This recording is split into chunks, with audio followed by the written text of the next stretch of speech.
Boa noite a todos. Para quem não me conhece, eu sou Cristina Duarte, vice-presidente aqui do PMI-DF. Estamos dando prosseguimento em mais um evento aqui do nosso capítulo. É com grande prazer que hoje recebemos o André, vai falar um pouco sobre o Kanban, né? Vai mostrar para a gente um pouco dessa estratégia que está todo mundo usando para poder fazer seus negócios de maneira diferente, alavancar a visão de proposições, né? Para ser um pouco mais lúdico, para tornar a coisa um pouco mais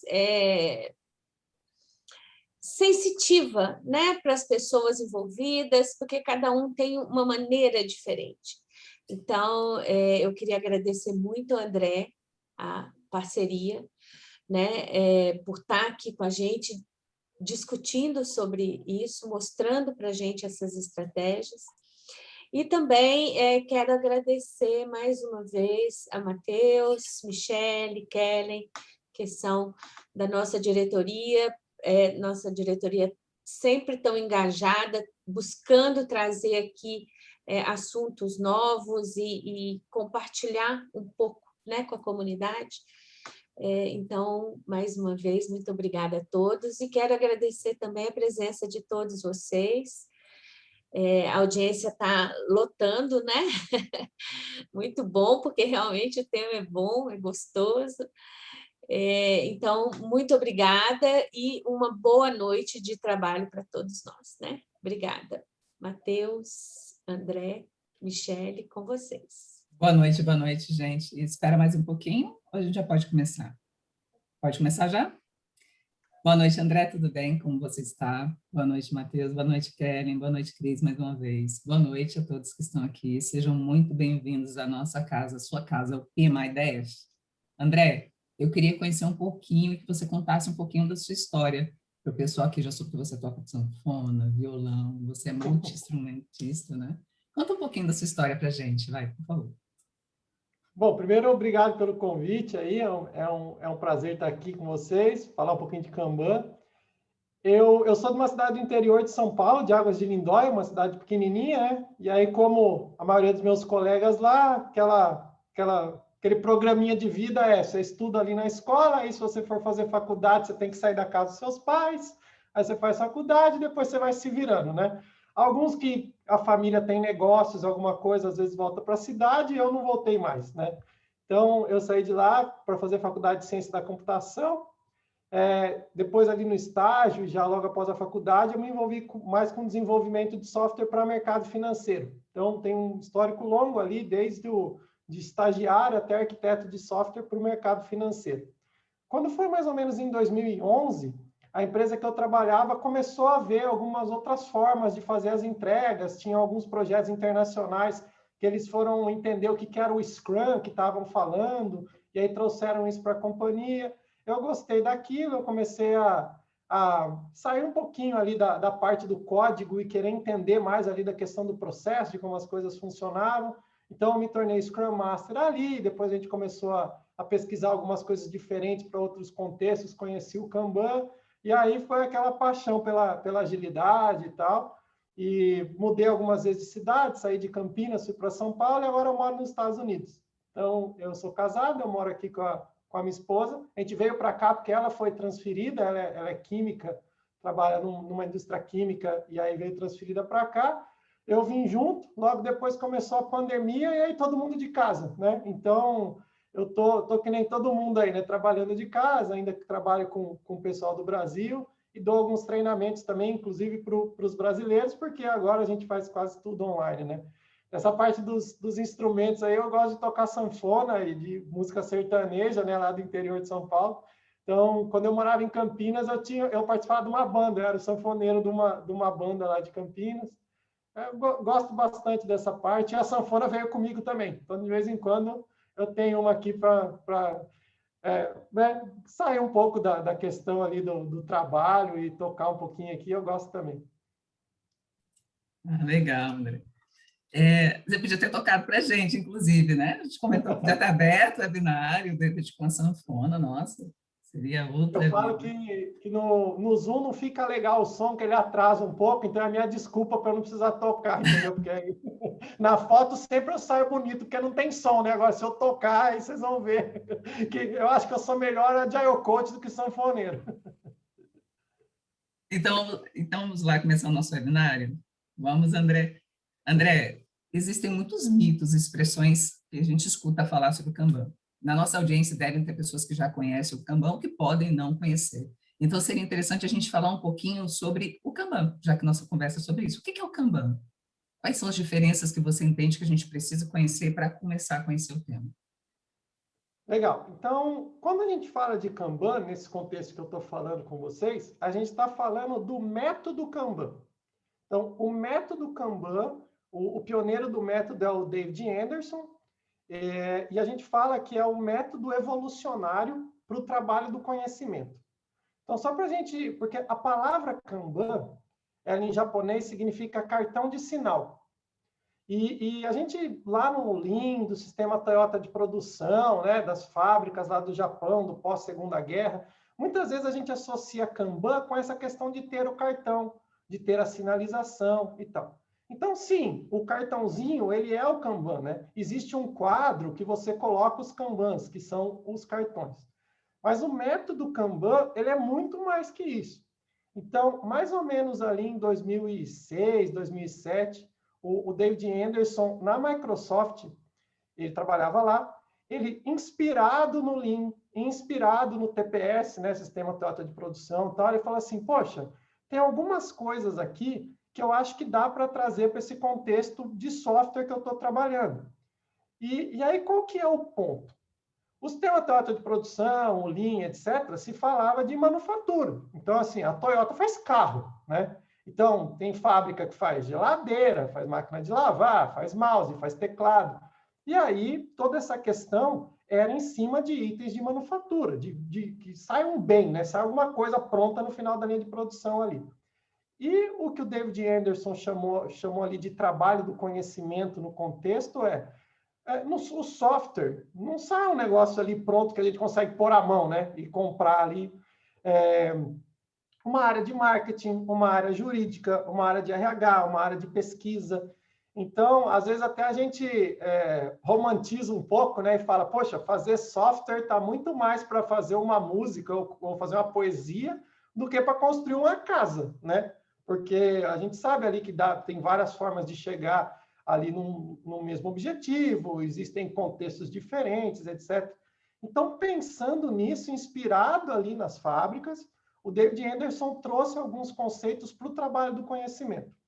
Quando ele trouxe isso, e ele chamou de método Kanban, qual é o ponto principal ali e o que confunde, às vezes, as pessoas? Acharem que usar o método Kanban é ter um quadro e ter um fluxo e ter uns cartõezinhos transitando lá. E, na verdade, não é isso. O cartão é uma gestão visual, né? Ter o quadro em si é uma das práticas do Kanban, que é visualizar o fluxo. E existem outras, né? Limitar o trabalho em progresso, estabelecer cadências ali de feedback, etc. Então, o método Kanban em si, eu sempre falo para os meus alunos que é assim, você precisa virar uma chavinha na sua cabeça. Quando a gente falar que a gente vai usar o método Kanban, eu não vou explicar para vocês um jeito de trabalhar. Eu não vou falar para vocês que tem alguns papéis, ou que tem algumas reuniões, ou que tem uma coisa que você tem que fazer. A gente vai trazer práticas e princípios para te ajudar a evoluir. Então, qual é o grande ponto do Kanban? Partir da onde a gente está e trazer essas práticas, essas coisas, para melhorar de forma evolucionária. E sempre melhorando pouco a pouco. É nisso que a gente acredita e é para isso que serve o método Kanban. Você usou muito o termo evolucionário. O que faz o Kanban um método evolucionário? Para a gente entender o evolucionário, talvez seja bom a gente até pensar um pouco no revolucionário, né? Então, o que é o revolucionário, a revolução? É mudar tudo de uma vez. Até a palavra revolução, se a gente pensar na história, né? Revolução Francesa, a gente lembra das aulas de história lá, né? Os gaúchos sempre lembram da Revolução Farroupilha, né? Que é lá, é até feriado lá no sul e tal. E a gente associa muito, né, com confronto armado, guerra, coisas do tipo, porque é um barulhão ali para mudar um monte de coisa ao mesmo tempo. E quando a gente fala de revolução, quando você muda muita coisa ao mesmo tempo, normalmente, se a gente pensar na mudança, acontece uma perda para depois a gente melhorar. Então, se você chegar numa empresa, chegar num time, chegar numa equipe e falar assim, galera, o negócio é o seguinte, nós vamos mudar tudo aqui, nós não vamos trabalhar mais do jeito que a gente estava trabalhando. Agora tem essa pessoa que faz o papel tal, agora a gente vai ter essas reuniões aqui que vão servir para isso, tal, tal, tal. No primeiro momento, não se espante se ficar pior do que estava, porque as pessoas vão levar um tempo ali para entender o que está acontecendo, ver o sentido daquilo, tal, e depois as coisas melhoram. Essa é a revolução. No Kanban, a gente quer fazer o contrário. A gente quer uma evolução. Se na revolução a gente falou, né, de guerra e confronto armado e tal, quando a gente fala de evolução, o que às vezes lembra, né? A gente lembra de Darwin, né, da escola, evolução das espécies, lá, aula de biologia, etc. E né, tinha os peixes, aí depois vieram os répteis, foram se adaptando. Gente, não tinha um peixe nadando lá num lago e falou assim, beleza, vou dar uma volta ali na Terra, ver se é legal, né? E virou um lagarto. Não foi isso que aconteceu, né? Então, no evolucionário, é muito mais uma questão de adaptação, entendendo e tal. E no Kanban é isso que a gente acredita. No Kanban, a gente parte da onde a gente está. E a partir de pequenas mudanças, a gente vai entendendo o que está acontecendo e colocando mudanças gradativas. A grande essência do Kanban é você melhorar continuamente. E por conta disso, às vezes eu não sei nem exatamente onde que eu vou chegar. Aliás, se eu soubesse, eu estaria milionário, né? Eu ia escrever um livro falando assim, façam o trabalho desse jeito que vai dar certo. E aí, beleza, todo mundo faria, né? A gente não sabe isso, existem diversos contextos, diversas coisas que tem que acontecer. Então, a essência é, daqui 3 meses, melhor que hoje. Daqui 1 ano, melhor do que daqui 6 meses. E assim por diante. Mas qual é o processo-alvo? Eu não sei. E mais do que isso, eu parto da onde eu estou. Então, se hoje eu trabalho com Waterfall, o Kanban vem e cola no Waterfall. Se eu trabalho com Scrum, ele vem e cola no Scrum. Se eu trabalho com Go Horse, Deus nos acuda, alguém me ajude, salve-se quem puder, ou qualquer processo desse tipo, o Kanban cola nisso. Então, por isso a importância da gente entender o Kanban como um método que começa de onde você está e evolui continuamente. Muito diferente do que a maioria das pessoas pensam no primeiro momento, que é, beleza, eu tenho um quadro aqui e observo os cartões e me entendo aqui com as tarefas que eu tenho que fazer, entendeu? Gente, quem tiver alguma dúvida ou quiser falar aqui com a gente, é só chamar aqui no chat, tá bom? Que nós colocamos você aqui no ar. André, você falou que é evolucionário o Kanban, e não é só colocar post-it, né? Sair colando post-it na janela, na parede, ou optar por um software e sair fazendo. Para fazer um review teórico e contextualizar as pessoas que estão aqui conosco, bem, quais são as práticas, os princípios, os valores, as cadências, o que eu preciso conhecer para seguir e não fazer o golpe? Tá, eu vou tentar dar uma visão geral aí para vocês de como que as coisas funcionam, né? Então, no Kanban, a gente tem princípios de gestão de mudança e princípios de entrega de serviços, tá? Então, onde que a gente se baseia primeiro na questão da mudança? Porque hoje se fala muito, né, da transformação, etc. Temos que mudar, temos que melhorar e tal. Então, no Kanban, a gente se embasa muito. Não começa com o que você faz agora. Então, a gente vai partir da onde a gente está, né? A gente vai concordar com mudanças evolucionárias. Então, eu começo da onde eu estou e eu concordo que eu vou melhorando pouco a pouco. Eu tenho que ir colocando algumas mudanças ali, entendendo. Tem coisa que vai dar certo, tem coisa que não vai. E a base para isso é encorajar atos de liderança em todos os níveis. Quando a gente diz encorajar atos de liderança em todos os níveis, a gente até se inspira, né, no TPS, lá no Sistema Toyota de Produção. Vocês devem conhecer que lá na linha de produção da Toyota tem um botão lá, uma cordinha que qualquer funcionário da linha pode ir lá e dar o stop the line, que é para a linha de produção porque alguma coisa errada está acontecendo, né? Então, um exemplo, tem um funcionário lá que está vendo um robô trabalhar lá, encaixando a porta do carro, tal, está vendo que o negócio ficou um pouquinho torto, ele tem autonomia para ir lá e parar a linha de produção, entendeu? Então, a ideia no Kanban é que a gente cria esse ambiente seguro para as pessoas também, de encorajar os atos de liderança. As pessoas, quando elas estão tem o desafio do trabalho, vão emergir ali, né, situações e coisas que, poxa, isso aqui é legal fazer, isso aqui a gente pode tentar. Então, um dos princípios do Kanban é encorajar esses atos de liderança. E a gente também olha para o cliente, né?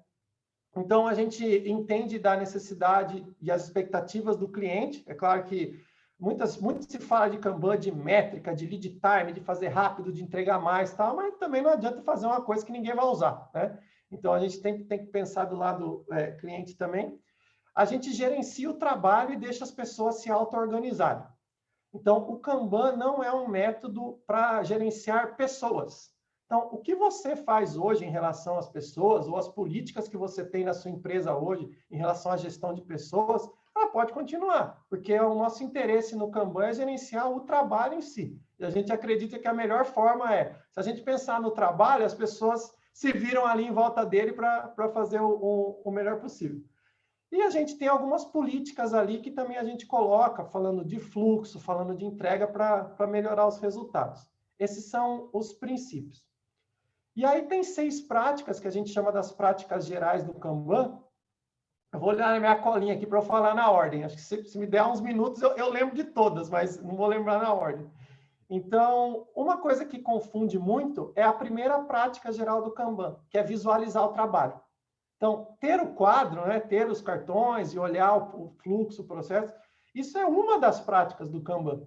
E muita gente acaba confundindo e chamando isso de Kanban, né, do método Kanban. O método Kanban é bem mais abrangente.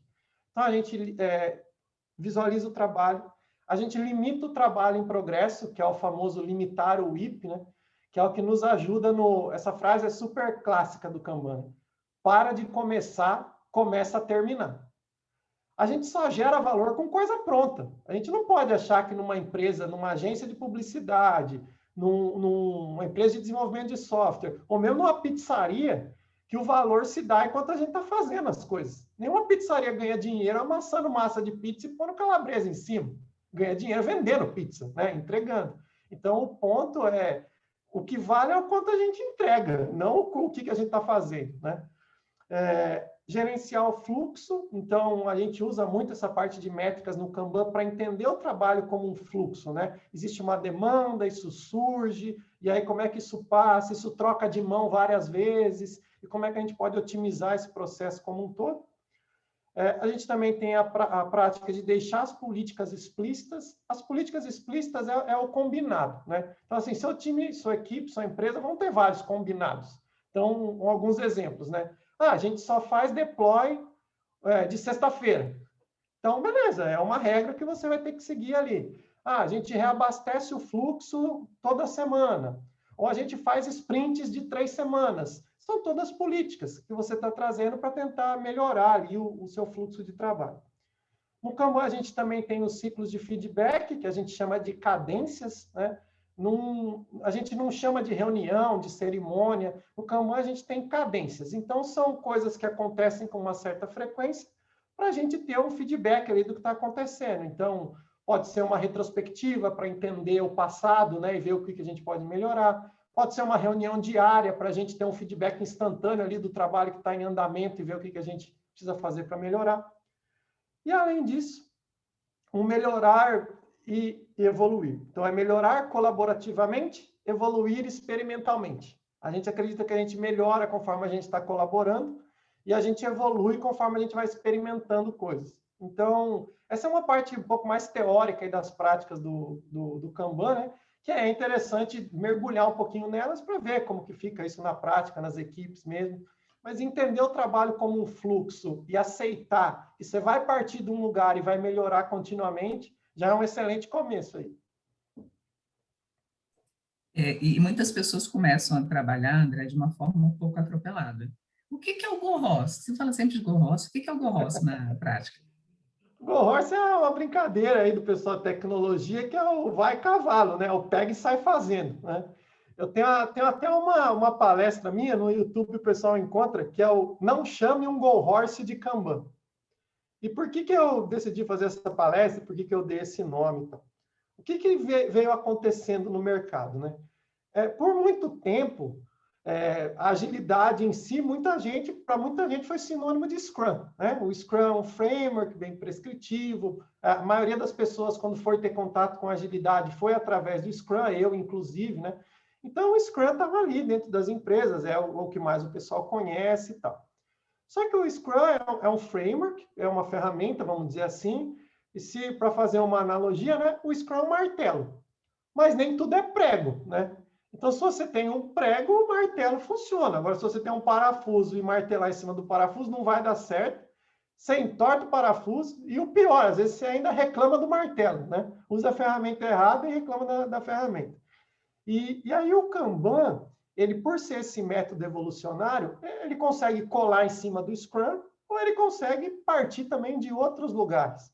E começa, através dessas práticas, dar uma organizada no trabalho, entender o fluxo, etc.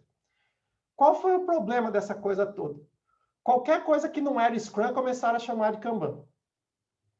E aí o Go Horse, né, que é o pega e sai fazendo, tal, se simplesmente você põe um quadro na parede, cola meia dúzia de post-it lá para dizer o que você está fazendo, aí começa a chamar de Kanban, mas na verdade é um atropelo de coisa, né? É só estar jogando trabalho lá e fazendo. Então o Go Horse é isso. É aquela coisa meio que sem processo, sem pensar, né?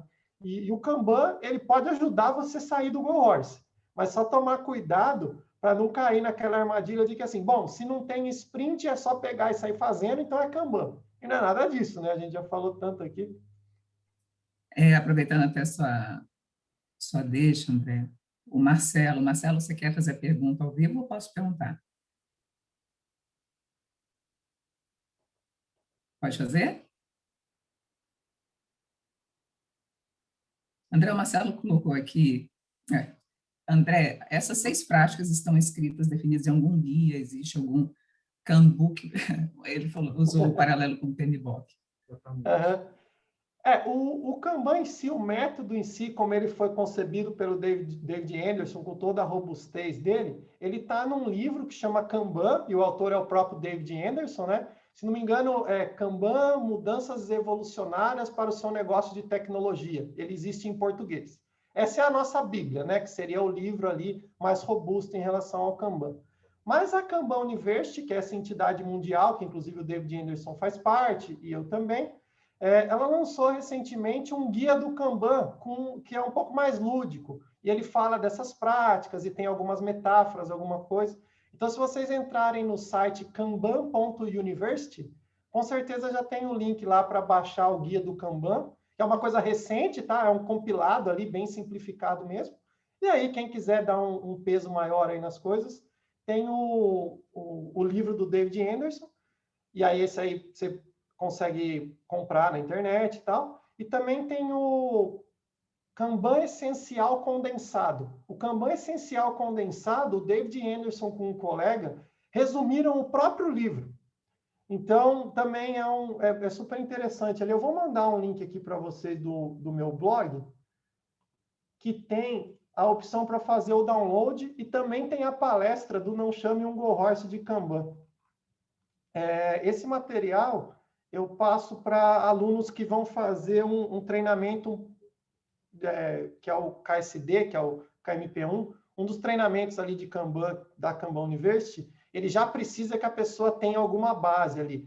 Então, o pessoal acaba relembrando através desse material. Está no chat aí, vocês fiquem à vontade de baixar o livro, e tem a palestra também, onde eu falo exatamente disso, de por que o Kanban não é Go Horse, e algumas coisas que acontecem ali na prática. Fiquem à vontade ali. Aí, aproveitando a deixa que você mencionou tanto de framework, André, o Kanban, ele é ágil? Tem tanta coisa por trás dessa questão, como é ágil? Essa é uma boa pergunta. Vamos lá. O que é ágil, né? Acho que a gente já cai nesse problema, porque não existe uma pessoa, uma instituição que fala assim, isso é ágil, isso não é, né? Se a gente pensar em agilidade, né? Poxa, a gente está falando de Scrum, de DevOps, de Inception, de Management 3.0, tudo isso está dentro de um balaio ali que a gente está chamando de agilidade, ou metodologias ágeis, né? Normalmente, quando a gente fala de agilidade, a gente vai lembrar do Manifesto Ágil, né? Então, tá lá, né? Responder a mudanças, entrega de valor, etc. E qual é o ponto aí? Primeiro, se eu ler o Manifesto Ágil e se eu conhecer do Kanban, eu vou ver que eu, através do Kanban, eu consigo atingir o que está lá. Então, nesse ponto de vista, para mim, Kanban é ágil. Qual é o ponto? O Kanban não foi pensado em cima do Manifesto Ágil.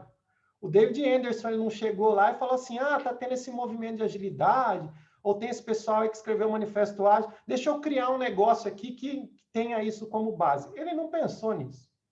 Então, existem algumas divergências na comunidade aí de algumas pessoas mais experientes ou que trabalham mais tempo.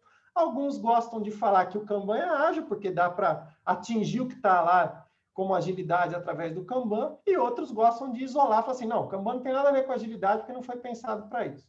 A minha opinião pessoal, eu coloco o Kanban dentro da agilidade, porque se ele atinge aquilo, para mim tudo bem. Mas uma brincadeira que eu faço com o pessoal é assim, falar se Kanban é ágil ou não é a mesma coisa de eu te perguntar, miojo é janta? Eu que morava sozinho, que morava em república, estudante, sem dinheiro, para mim miojo era janta. Agora, para o meu avô, que era chefe de cozinha, que trabalhava em hotel e etc., você falar para ele que ia jantar miojo, você ouviu uns bons xingamentos. Eu falei, isso aqui não é janta, entendeu?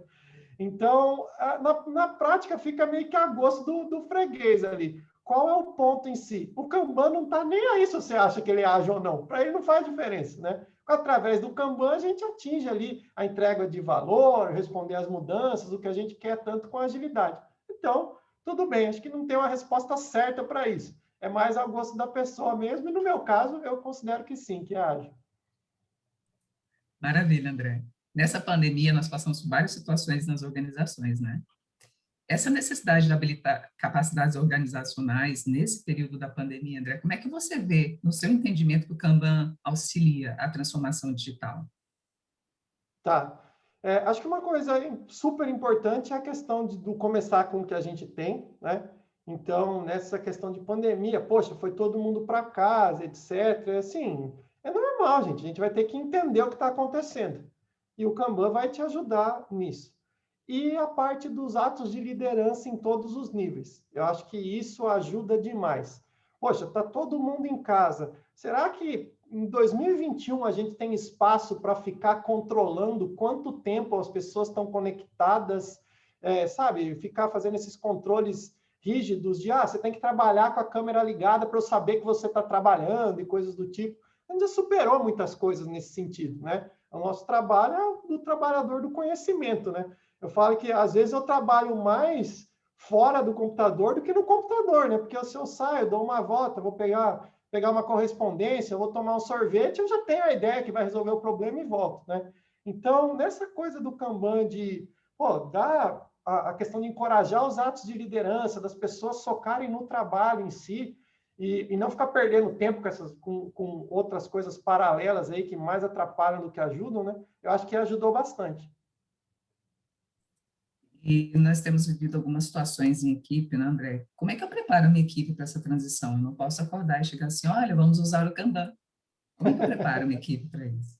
Na verdade, eu acho que você não prepara. Eu acho que você vai começar da onde você está. E aí eu sugiro que existam duas abordagens para isso. Dá para fazer Kanban sem contar para ninguém. Então, tem algumas práticas, algumas coisas que você consegue começar sem fazer um anúncio, assim, sabe? Sem falar, tipo, pessoal, vamos fazer uma reunião aqui na nossa área. Pessoal, a partir de hoje, nós vamos começar a trabalhar com Kanban, bababá, bababá. Você não precisa fazer isso, né? Como é evolucionário, se você tiver uma pessoa que conhece disso, que possa ir conduzindo isso, a pessoa vai chegar no time e falar, pessoal, vamos tentar entender o nosso fluxo de trabalho aqui? Pô, legal, tal. Vamos cadenciar aqui um momento para a gente fazer uma inspeção, né? Poxa, isso já vem desde o PDCA, né? Já é uma coisa que está todo mundo acostumado a fazer aqui. Então, você vai trazendo essas práticas. Então, isso às vezes é muito bom, num ambiente que vai gerar resistência se você falar de mudança, né?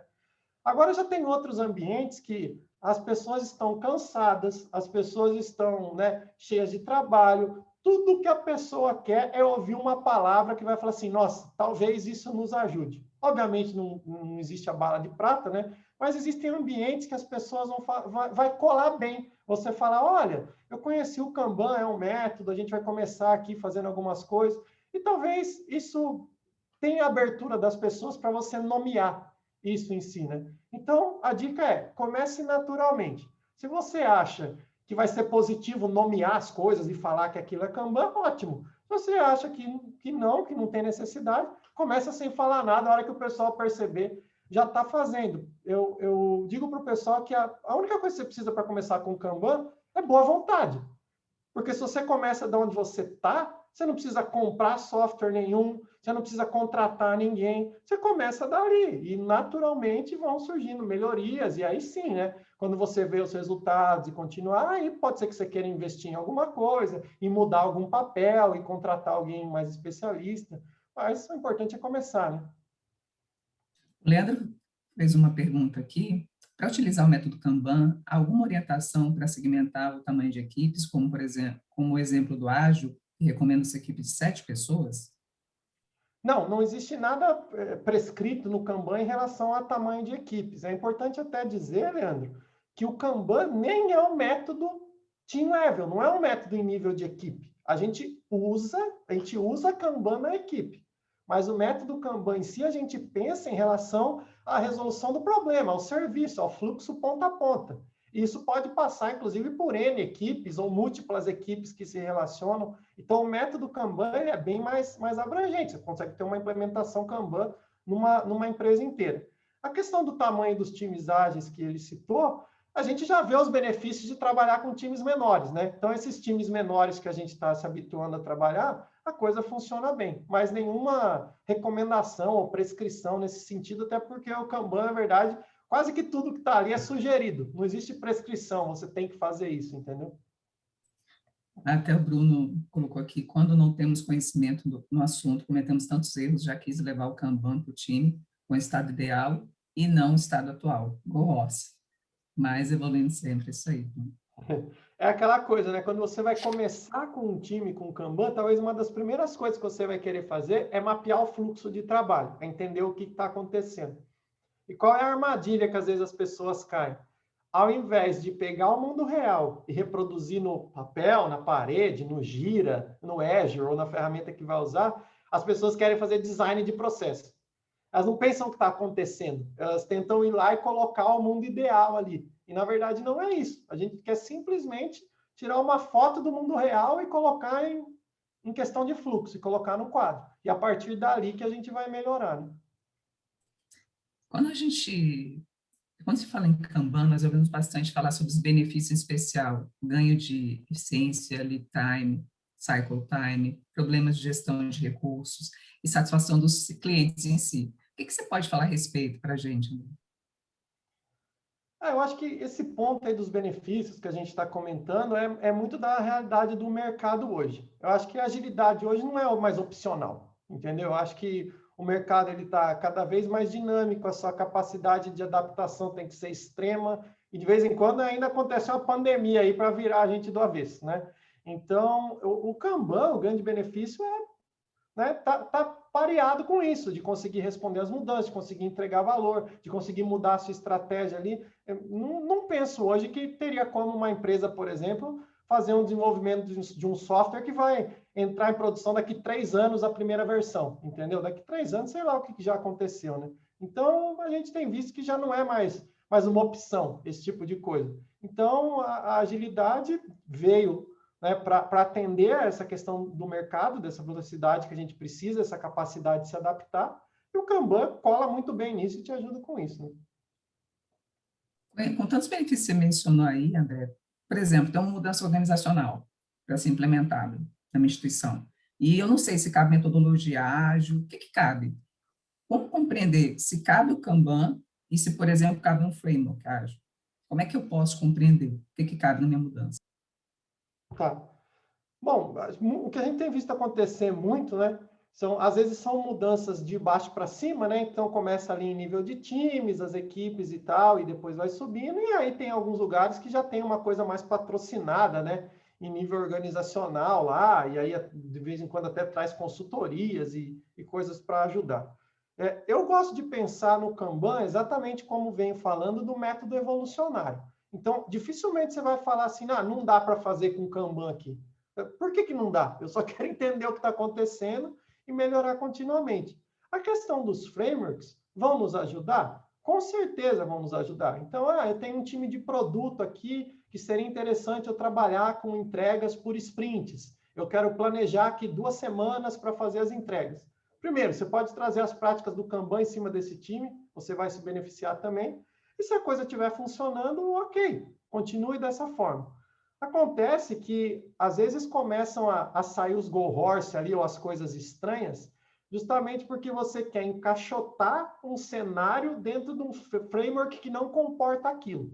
Por exemplo, não dá para um time que atende suporte à produção ali fazer sprint de 2 semanas. Como é que você vai fazer uma planning e falar, beleza, pessoal, vamos planejar aqui quais são os bugs que a gente vai corrigir nas próximas 2 semanas.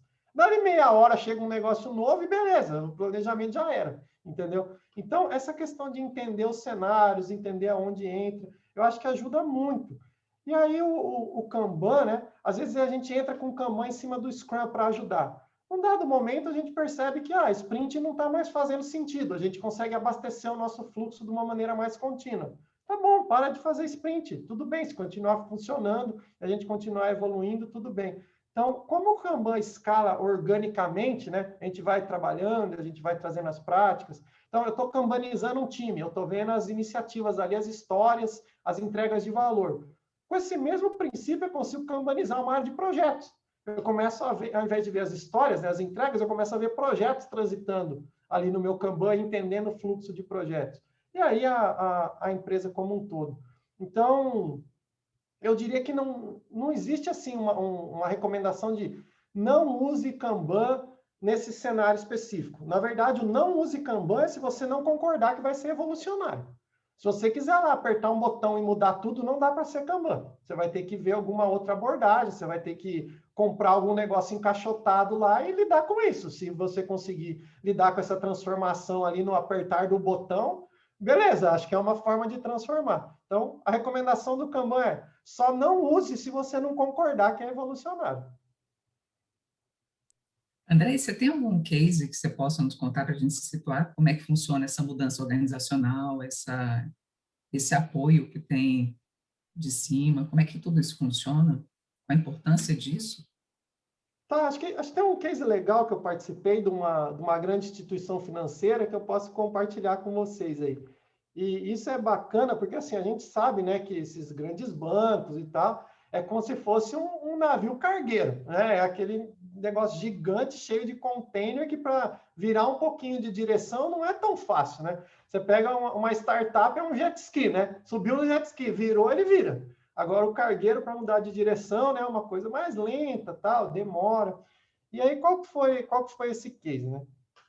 Então, eu entrei como Agile Coach, eram centenas de times, assim, centenas mesmo, era mais de 300 times, tinham mais de 5.000 pessoas, um monte de gente trabalhando, e essa organização, num dado momento que eles fizeram a transformação 2 anos antes de eu entrar, que eles tinham começado com isso, era muito Scrum. Então, tinha uma área de governança, de metodologia lá e tal, e aí eles tinham um framework prescrito lá, baseado em Scrum e Safe. Então, todos os times tinham que usar o Scrum ali.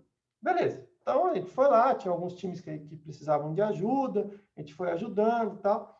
E aí teve alguns times que vinham falar com a gente, falavam assim, André, cara, a gente faz treinamento, a gente lê aqui o framework aqui no portal, tenta entender, pesquisa até informação fora, mas não tem como eu fazer isso aqui. Assim, eu trabalho num time que é de atendimento à área contábil do banco. Sabe, como é que eu vou planejar aqui uma sprint, sendo que de tarde meu telefone toca que o contador está com um problema, que a conta COSIF não bate no fechamento, não sei o quê. Vai falar assim, cara, para o que você está fazendo e vê isso aí, entendeu? Não tem como. Então, a gente percebeu, algumas equipes tinham uma outra, por exemplo, de migração tecnológica. Então, era uma equipe que tinha um sistema numa determinada tecnologia e estava migrando. E aí, o que falaram para eles? Ó, vocês vão para uma reunião que chama Planning e vocês estimam o que vocês conseguem fazer nas próximas 2 semanas, que é o período da sprint. Beleza? Beleza. O time falou assim, André, leva mais tempo para eu estimar do que para eu fazer, porque é migração tecnológica, entendeu? Eu tenho um monte de desafio aqui, eu não sei o que vai funcionar numa tecnologia e não vai funcionar na outra. É quase impossível de eu estimar. Na verdade, para eu falar mais ou menos quanto tempo vai levar, eu já vou ter quase que ter que fazer o negócio inteiro para entender, entendeu? Então, esses times que o framework ali, o Scrum, não estava muito legal, eles vieram pedir ajuda dos Agile Coaches. Falaram, pô, a gente tem aqui, tem a governança, a gente tem que seguir, a gente tem que ter um Gira aqui, onde a gente coloca as histórias, onde a gente abre a sprint, e tem um monte de gente vendo se os times estão com o sprint aberto no Gira, se as histórias estão lá, se o PO escreveu, e o que a gente faz? E aí veio a questão do método evolucionário, né? Então, como é que foi? Eu e alguns colegas que conheciam do Kanban falaram assim, ó, a gente tem uma coisa aqui para ajudar vocês. Vamos fazer o seguinte, ao invés de fazer essa planning e tal, e se comprometer pelas 2 semanas, vamos pegar uns itens aqui que estão priorizados para trabalhar e vamos trabalhar em cima deles. Daqui a pouco vocês vão terminando esses e a gente pega os próximos. E a gente entende os próximos. Então, a gente levou um Kanban mais desvinculado do Scrum nesse caso, mais num esquema de uma esteira mesmo, né? Vamos pegando, limitando o IP, aí já fui ensinando eles a pegar umas métricas, a entender e tal. Só que qual era o ponto, né? Eu ainda tinha que dar uma disfarçada. Então, eu tinha que ir lá no Gira e abrir uma sprint. Eu tinha que fingir que eu estava trabalhando de acordo com o framework lá do banco, tal, beleza? Mas a gente estava dando aquela enganada ali. Qual foi o ponto? E aí é aquela questão do... Pouco importa se é Scrum, se é Kanban, até se é Go Horse. Gente, se entrega e se gera valor, beleza, né? É isso que a área de negócios vê, é isso que a área de negócios enxerga. Muitas vezes eles nem sabem o que é ágil, o que é Scrum e tal, e beleza, gente, vamos embora, né? E aí, como o pessoal estava satisfeito com aquele jeito que a gente estava trabalhando, a gente estava sempre evoluindo, a gente estava, veja, coletando métricas que o próprio time usava. Essas organizações têm uma baita de uma cultura, às vezes, de pegar métricas que alguém mandou pegar, sabe? Tipo, coleta informação que é só para apresentar numa reunião lá de diretoria, mas para o time mesmo aquilo às vezes não faz sentido. Então, o pessoal começou a usar essas coisas em benefício próprio. Essas métricas nos ajudam, vamos fazer e tal. E aí, os líderes de negócio dessas áreas ficaram muito contentes em relação a isso, porque falaram, olha, beleza, está funcionando, está entregando, está legal. E aí, sempre tem o time do vizinho, né? Então, a gente está rodando aqui, a gente viu que veio o André aqui, os colegas dele aqui, e aí vocês vão ali num quadro, aí vocês falam, então, vocês não estão fazendo a planning? Vocês não estão fazendo... Não, então, a gente trabalha aqui de um outro jeito e tal, porque a gente não consegue ter as sprints. Pô, André, conta aí pra gente como é que é esse negócio aí, pode ajudar a gente aqui e tal, seus amigos aqui, a gente foi. Então, é meio que nem a seleção natural, né? Tipo, o mais adaptado vai ali aparecendo, né? Eu conto essa história, inclusive, num case que tem no YouTube, chama Kanban, Esquilos e o Caminho Alternativo para a Agilidade. E qual é o ponto dos esquilos? A gente diz que o Kanban é o esquilo cinza. Na Grã-Bretanha, né, na Inglaterra, lá na Escócia, tal, País de Gales, o esquilo que é daquela região é o esquilo vermelho, que é um esquilinho menor e tal. O esquilo cinza ele é da América do Norte. E num dado momento, né, navio para um lado e para o outro, essas coisas, o esquilo cinza apareceu lá na Inglaterra. E se você olhar a população de esquilo cinza lá na Inglaterra, ela começou a dominar e pegar o espaço do esquilo vermelho. O esquilo cinza, ele não briga com o esquilo vermelho, ele não bate, ele não mata, ele não é predador do esquilo vermelho, ele simplesmente é mais adaptado. Ele tem mais gordura, ele é maior, ele é mais territorialista, ele guarda lá a comidinha dele na época lá para comer no inverno e tal. Então, ele foi mais adaptado àquela situação. Assim como aconteceu com o Kanban nesse caso. Alguns times, a hora que chegou o Kanban, começou a proliferar porque estava mais adaptado àquilo. E qual foi o ponto ali, né? A gente ainda estava, entre aspas, meio que legal, né? Que foi assim, poxa, uma hora descobriram, né? A área lá de governança, do framework e tal, chegou lá e falou assim, galera, mas e aí, né? Tipo, a gente vem aqui, a gente escreve um framework, a gente faz toda a governança aqui, para todo mundo estar trabalhando e tal. Vocês estão fazendo um negócio diferente aqui, não é bem por aí, né? Só que aí a gente já tinha conquistado o que a gente chama do capital político, né? O que é o capital político? A área de negócio falando assim, ó, eu não sei o que eles fazem aí, qual que é o nome disso aí, mas tá dando certo. Então, ao invés de vocês falarem para eles que tem que mudar o jeito que eles fazem, por que vocês não aprendem com eles o que eles estão fazendo e põem nesse seu framework aí para suportar isso aí também, né? Então, isso foi muito legal, porque, lógico, nessa área de governança, do pessoal lá, de área de metodologia, tal, que zelava pelo framework, eles viram o valor naquilo. E eles também não conheciam muito do Kanban. Então, chamaram a gente e falaram, André, explica aí, que cenários que isso faz sentido? Como é que a gente pode trabalhar? Como é que a gente configura o Gira aqui para suportar isso? Porque a gente não vai ter mais sprints, então, no Gira e tal. E aí foi bem bacana, que aí consolidou a questão do método Kanban dentro do framework dessa organização. Então, é um case interessante, onde a gente saiu meio que da ilegalidade ali, né? A gente deu uma hackeada no sistema de vamos fazer, mas finge que a gente não está fazendo.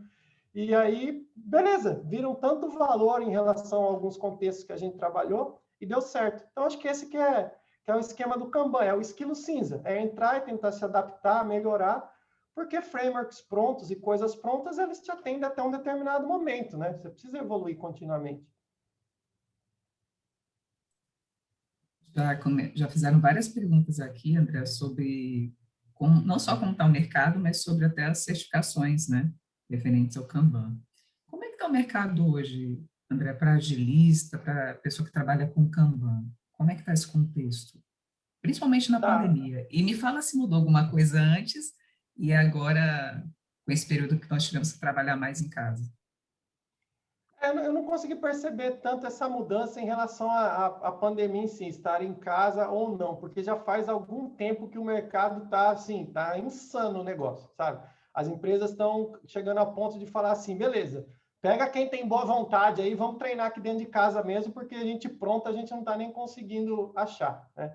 Então, esse perfil, né, de agilista, alguns lugares chamam de Agile Master, os Agile Coaches e tal, o pessoal realmente está vendo muito valor nisso, e eu fico feliz, porque lá em 2011, quando eu fui apostando nisso, né, quando eu me interessei tanto por aquilo, qual era o ponto na empresa que eu estava? Eles falavam assim, André, legal, você faz um bom trabalho, a gente está vendo que você está ajudando aí a organizar a questão dos times, mas, cara, se você não desenvolve, se você não testa, e se você não é gerente das pessoas, eu não sei nem como te encaixar aqui. Era até difícil pensar que poderia existir alguém com o papel mesmo, com o cargo, talvez, de Scrum Master, de agilista, porque é uma coisa que não tinha antes, né? Tinha o gerente de projeto, tinha lá o pessoal do desenvolvimento e tal, mas aí ficava aquela coisa assim, talvez até num pensamento, né? Por que eu vou gastar dinheiro com um papel que eu nunca precisei, né?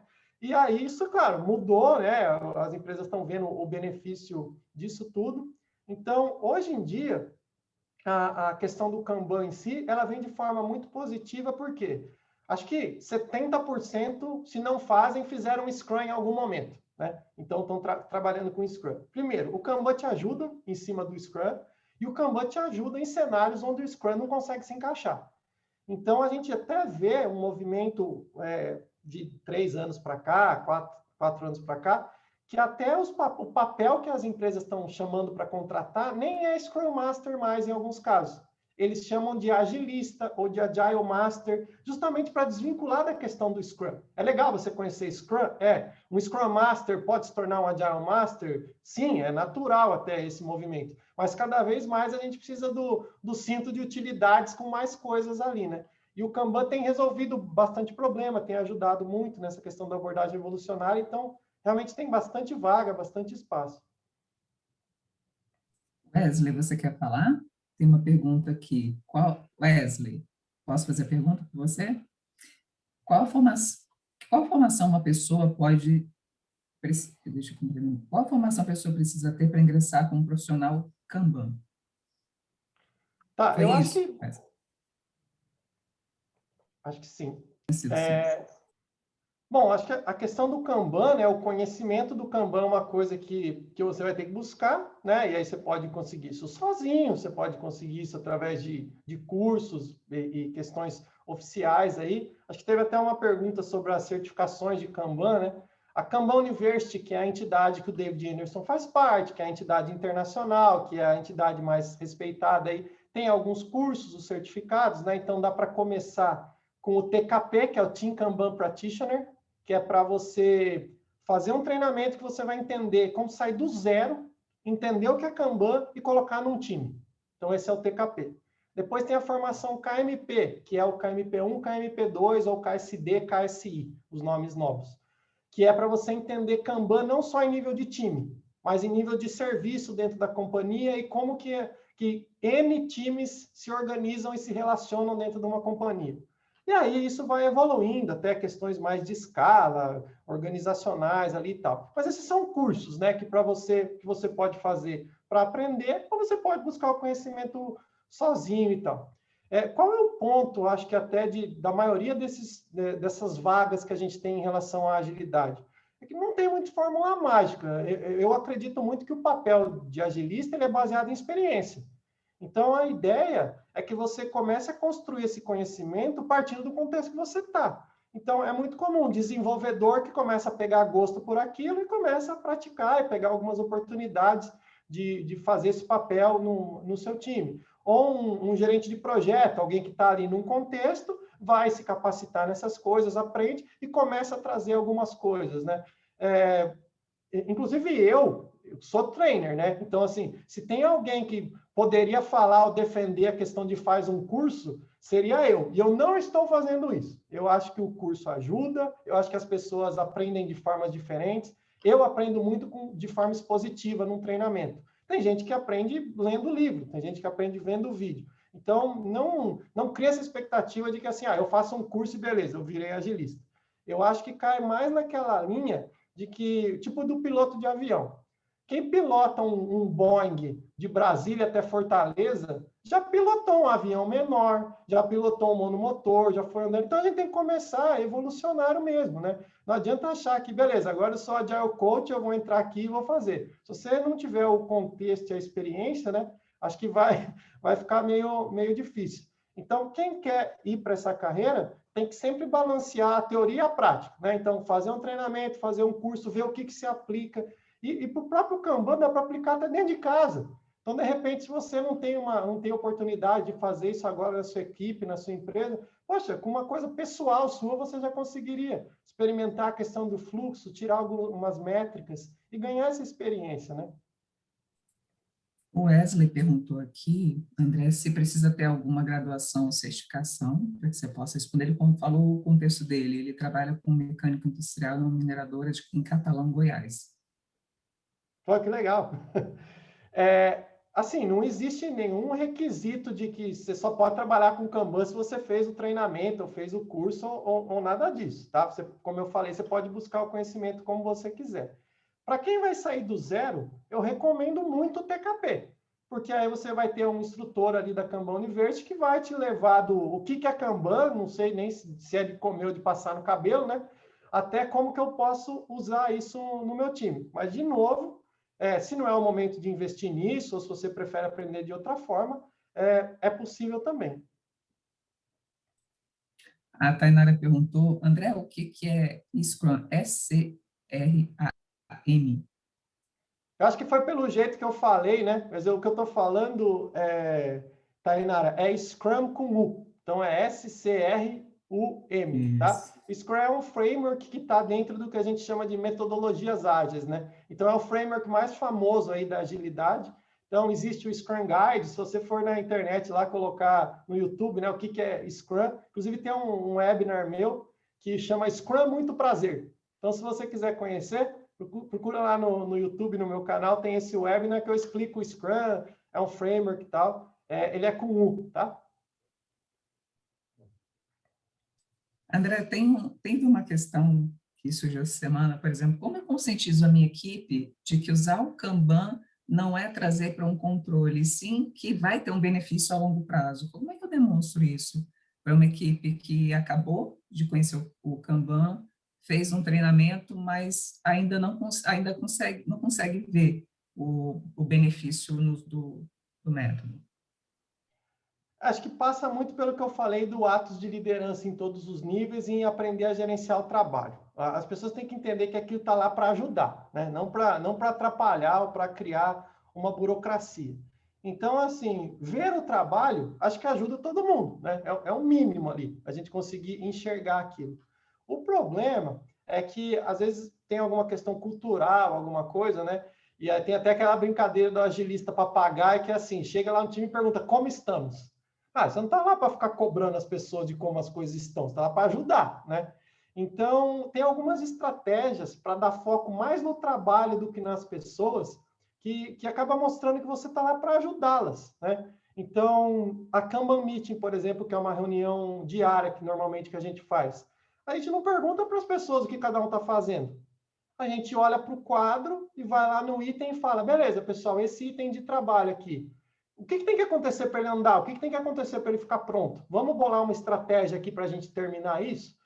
Então, é sair um pouco, num primeiro momento, né? Sair um pouco do conceito do time tarefeiro, que é aquele time que está preocupado em fazer as coisas, e levar para um conceito de que, assim, todo mundo tem que ter aqui em seu coração, né? Que o importante é ter coisas prontas. O importante não é ficar fazendo coisas aqui, né? Na verdade, se a gente pudesse deixar as coisas prontas sem trabalhar, seria até melhor, né? Porque o que importa é a coisa pronta. Então, só ter um pouco de cuidado nessa questão do soft skill das relações pessoais mesmo, né? Para as pessoas enxergarem as práticas como coisas para ajudar. Limitar o IP é algo que é, inclusive, para respeitar as pessoas, para elas não se comprometerem com mais trabalho do que é possível. É para reduzir a sobrecarga de trabalho. E aí, quando as pessoas começam a perceber isso, começam a fazer mais sentido e gostar, né? Acho que tem que ter um pouquinho de cuidado de como se coloca ali a hora que leva essas práticas. Tem alguma ação que você recomende para poder promover engajamento ou algo do tipo nessa equipe que está começando? Tem alguma orientação para você que já é instrutor e já trabalha com Kanban há muito tempo? Normalmente, nos times que eu comecei com Kanban, a gente começa entendendo as insatisfações. Acho que isso é uma coisa que quebra muito a resistência das pessoas. Tem uma frase aí conhecida, né? Eu não me recordo agora de quem que é, mas as pessoas não resistem em mudar, elas resistem em serem mudadas, né? Então, para a gente começar, acho que a primeira coisa é entender as insatisfações, que é o que aconteceu com aqueles times que eu comentei do case com vocês. Inclusive, foi até melhor, porque as pessoas me procuraram insatisfeitas com o que estava acontecendo e me pediram ajuda. Então, quando a gente vai começar, a gente entende, pessoal, por que não está legal? Quais são as suas insatisfações aqui? Porque se estiver tudo bem, continua do jeito que está, né? E a partir dessas insatisfações, uma pessoa que conhece do Kanban consegue entender cada prática, cada coisa, como que ajuda em relação a essas insatisfações que estão sendo colocadas. Então, às vezes começar quieto é bom, mas eu, sempre que comecei com essas pessoas que trouxeram insatisfações, eu apresentei o Kanban. Olha só, a gente consegue trabalhar com itens aqui, priorizando. A gente consegue trabalhar com classes de serviço, que é um conceito aí do Kanban, onde a gente consegue ter itens que a gente trata com mais urgência, itens que têm data fixa para ser entregue, por exemplo. Então, tem várias coisas ali do Kanban, que a hora que você olha para essa insatisfação, você fala assim, bom, isso ajuda a resolver esse problema. Isso ajuda a resolver esse problema. Então, a gente não sabe, é um monte de gente pedindo um monte de coisa e a gente não consegue entregar. Tá bom, vamos colocar aqui num quadro e enxergar essas coisas? É muito comum um time que nunca teve uma gestão visual, a hora que monta o quadro e coloca as coisas, assusta. Fala assim, gente, se a gente não priorizar nada, se ninguém trouxer trabalho para nós pelos próximos 2 anos, nós temos coisa para fazer, porque olha a quantidade de cartão que tem nesse quadro, por exemplo, entendeu? Então, esse tipo de coisa que eu acho que é o que mais ajuda. André, eu estou acompanhando algumas perguntas aqui. Eu acho que seria interessante, de repente, a gente falar sobre alguns termos que a gente usa em Kanban, como lead time, cycle time, o IP, que surgiu a pergunta, classe de serviço. Inclusive, tem uma pergunta aqui do Gustavo. Pode me dar uma dica sobre como identificar a classe de serviço? E também tem uma outra pergunta do Marcelo. O quadro mais comum é o to do, o do e o done, né? Quando a gente tem para fazer o original, né? Do Kanban. Quando a gente abre, por exemplo, um Trello, a primeira coisa que ele cria para a gente é aquele quadro básico. Qual é o pulo do gato para sair dessa básica? E pensando em métricas e gerenciamento de fluxo, existe algum número mágico de estágios no quadro? Você pode tirar essas dúvidas? Eu acho que é interessante a gente falar um pouquinho sobre a estrutura do Kanban e sobre os itens importantes que a gente tem dentro do método. Legal, vamos começar com a do Marcelo, então, da questão do quadro. O desafio é o seguinte, é pegar o mundo real e pôr na parede. Não existe quadro Kanban um igual ao outro. Um erro, às vezes, das empresas é achar que eles vão criar um gira padrão, entregar para 50 times e todo mundo vai trabalhar ali. O Kanban é para você visualizar o trabalho do mundo real. Então, se no mundo real o seu time faz tudo doing done, o quadro vai ser assim. Eu trabalho com um time hoje que a gente tem 18 colunas no quadro. Começa desde o backlog para refinamento funcional, em refinamento funcional, para refinamento técnico, em refinamento técnico, para desenvolvimento, em desenvolvimento, para code review, em code review, para teste, em teste. Então, a gente vai enxergando o trabalho que está acontecendo no mundo real. Tem time que vai ter 3 colunas, tem time que vai ter 50 colunas, desde que isso seja o que está acontecendo no mundo real. Um exercício interessante chama a sua equipe, dá uma folha de papel para cada um, escreve no canto esquerdo da folha para fazer, escreve no canto direito da folha pronto, e pede para todo mundo preencher o meio. Talvez você se assuste que as pessoas não conhecem o próprio fluxo do trabalho, entendeu? Então, assim, você pega uma demanda de exemplo. Qual foi a última demanda que entrou aqui? Ah, foi fazer essa tela tal. Por onde que ela passou? Quando que a coisa trocou de mão? O que foi acontecendo? Então, simplesmente o quadro Kanban é uma reprodução do mundo real. E é isso que é o importante, né? A gente não limitar as pessoas em querer modelar um processo, alguma coisa. Não, põe o mundo real. Ah, tem uma fase que eu tenho que aguardar a aprovação de um diretor aqui para eu seguir com o trabalho. Tá bom, vai ter uma coluna que chama aguardando a aprovação do diretor. Se eu não enxergar o fluxo do trabalho, eu não vou conseguir evoluir. Acho que esse é o ponto aí. Acho que outra pergunta, André, nesse sentido aqui, desculpa ter te interrompido. André, qual modelo você sugere para gerenciar essas filas, né, do time, do doing to done e to do to done? Tá, a pergunta aí, acho que é naquele sentido, eu tenho que desenvolver. Então, eu tenho a fila de desenvolvimento e eu tenho o desenvolvimento em si, né, nesse exemplo. Ou eu tenho no RH, né, para não ficar dando no exemplo só de software, eu tenho a fila de mandar a prova online para o candidato e o candidato fazendo a prova online. Eu, pessoalmente, eu gosto de usar o parzinho para, em. Então, para desenvolvimento, em desenvolvimento. Para teste, em teste. Para homologação, em homologação. Isso é uma questão pessoal, tá? Tudo que começa com para mim, é uma fila. Tudo que começa com em, para mim, é uma ação. Então, para teste é para testar, uma fila de teste. Em teste é testando, né? Existe também gente que prefere fazer o doing done. Então, por exemplo, desenvolvimento. Quebra o desenvolvimento em fazendo, feito. Doing done. Só que o desenvolvimento feito é a fila para a próxima etapa, né? Porque aquilo já está feito, esperando para alguém pegar e fazer. Então, o para-teste seria o desenvolvimento feito.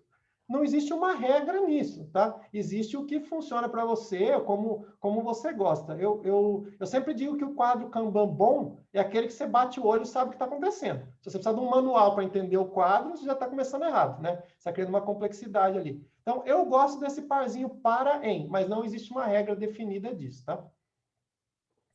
E, André, eu também queria que depois você fizesse a diferenciação, você fez até um artigo, não foi, sobre lead time e cycle time, uma diferença que existe entre um e outro, e a gente entrar também, falar de classe de serviço, porque eu sinto que as pessoas que estão aqui, algumas devem ter um nível avançado e outras estão começando, então é bom a gente dar essa nivelada para que as pessoas possam acompanhar bem o webinário. Legal. Então, vamos primeiro falar um pouquinho das métricas, né? Tem a pergunta aí do Cristiano agora também, a Michelle perguntou lead time, cycle time e tal. Então, assim, o que eu recomendo no Kanban? Se você não tem nada, você nunca coletou nada, começa com um CFD. Um CFD é o que a gente chama de Cumulative Flow Diagram, CFD, ou diagrama de fluxo cumulativo. Vocês vão achar material na internet, vocês vão achar as coisas lá. O que é o CFD? O CFD é uma representação visual de quantos cartões tem em cada coluna do quadro por dia. E por que isso me ajuda e por que isso é importante? Lembra que a gente estava falando do para teste, em teste, para desenvolver, em desenvolvimento? Se eu tenho uma representação visual para entender quantos cartões tem em cada coluna por dia, imagina que eu olho para isso e eu vejo que o para teste tem um monte de cartão. Eu vejo lá ele bem evidente, assim, falando, olha, para testar sempre tem um monte de coisa. O que isso está me falando? Provavelmente tem um gargalo em teste, porque está acumulando um monte de cartão para testar, entendeu? Então, o CFD dá para derivar um monte de métrica dele, é super legal, mas para começar é simples de coletar, que é só uma contagem por dia dos cartões. E, inclusive, tem uma palestra minha também no mesmo blog que eu já mandei para vocês, chama Métricas, o catalisador de Kaizens. É isso. no meu canal do YouTube também está lá. É uma palestra que está eu e o Rafael Albino, que é até um doutor aí, autor de um livro de métricas, muito legal, uma referência aí da parte de métricas também. E aí a gente explica lá o CFD. Aí vem a questão do lead time, cycle time, e às vezes dá algumas confusões nisso, Michele, por conta de como a comunidade Kanban interpreta isso e como era a questão do Lean, da manufatura, da fábrica. E também tem os Popendik, né, que são autores de livros lá, tem o Lean Software Development dos Popendik, eles definiram de uma outra forma lá e às vezes causa uma confusão. Então eu vou passar para vocês o que é mais aceito na comunidade Kanban e o que normalmente o pessoal aí do Kanban usa. Lead time é o tempo que leva para ficar pronto.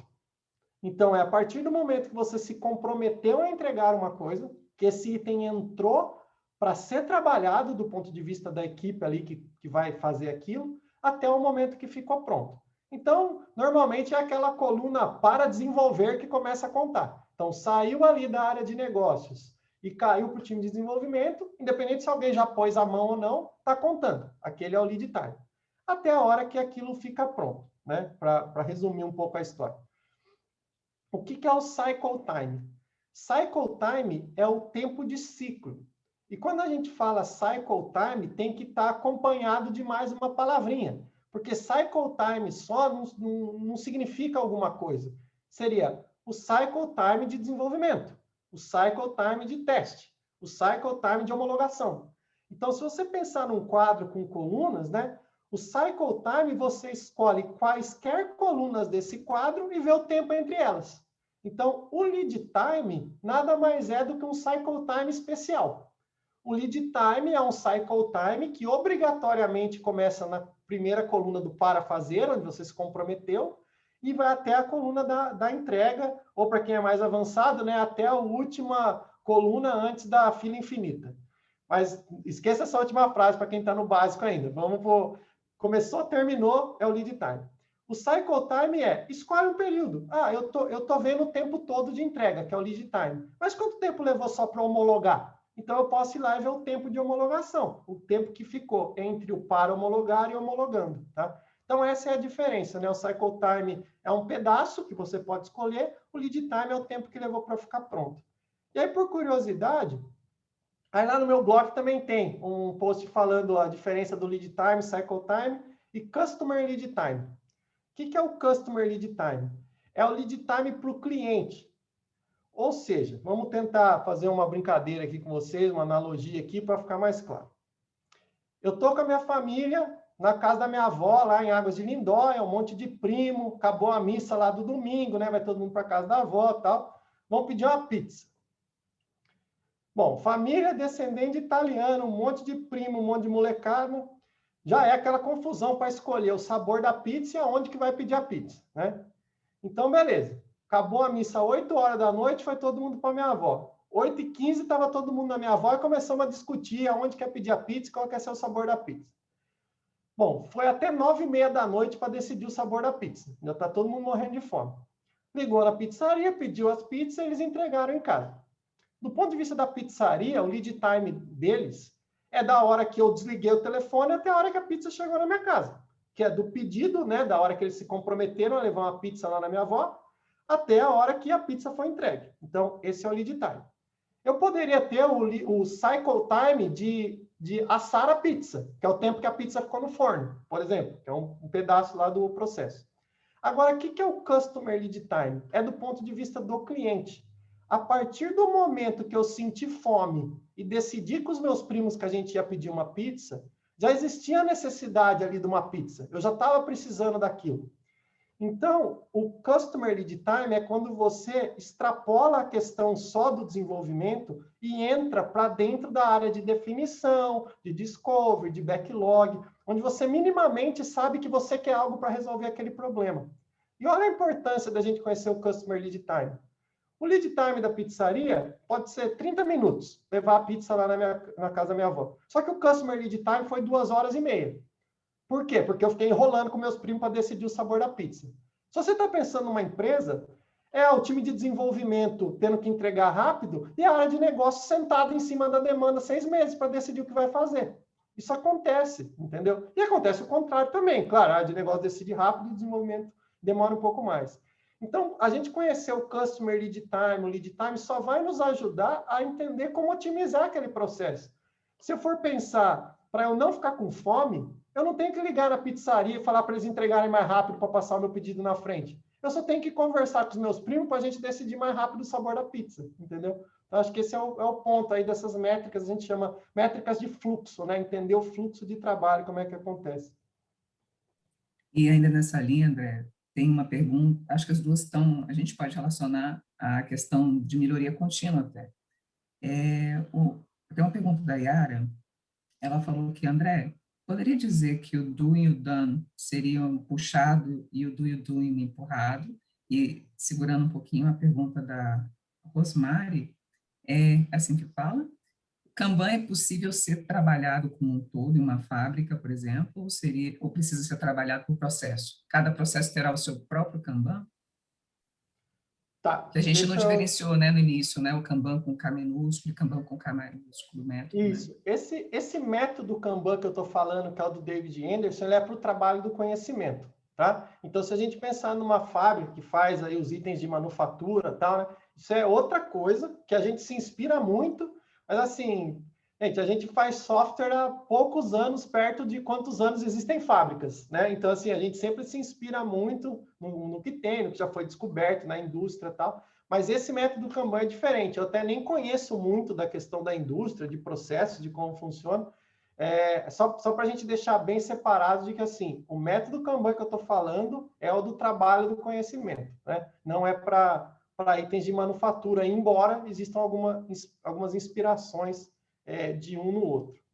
A questão do puxado e empurrado, eu acho que é a pergunta em relação até às colunas, né? O doing done, o para, em e tal, o parzinho. De fato, se você termina de fazer, você empurra para a próxima fila, né? Nesse caso, está sendo empurrado. Mas pensando no fluxo em si, ele é puxado porque você tira do backlog de forma puxada, né? Então, para entrar no fluxo, para você gerar uma demanda nova, você tem que ter capacidade, né? Por isso a importância de limitar o IP e tal. Então, pensa na linha de produção, né? Quando é que pode começar a fazer outra coisa? Quando tem espaço para puxar esse item. Até como curiosidade, o Kanban em si, o termo em si, ele não é nem o cartão em si, é o espaço para pôr o cartão. O que é um Kanban? É um lugar que está te falando assim, ó, cabe demanda aqui, traz para cá e pode começar a fazer, entendeu? Eu acho que a gente só pulou classe de serviço, né, que a gente tinha comentado. Isso, a gente não comentou a classe de serviço. O que é a classe de serviço? A gente usa ali dentro do Kanban, dentro das práticas de políticas explícitas e tal. Então, classe de serviço, é muito importante você saber a diferença de classe de serviço e tipo de demanda.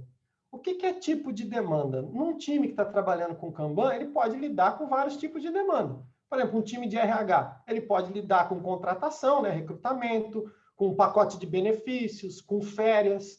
Um time de desenvolvimento pode desenvolver 5 sistemas ao mesmo tempo, cuidar de 5 sistemas. Então, a demanda ela tem tipos diferentes, né? É uma categoria que você cria ali.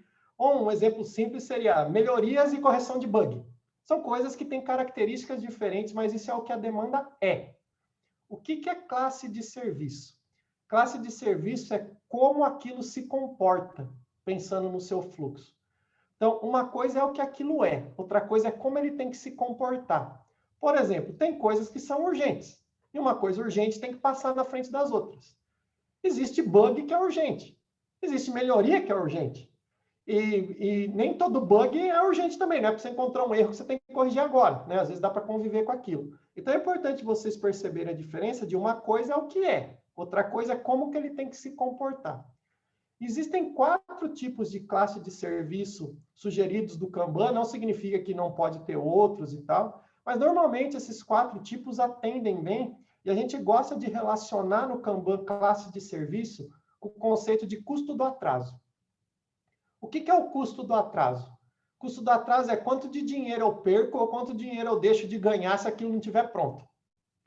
Por que uma coisa deveria se tornar urgente na sua empresa ou para o seu time?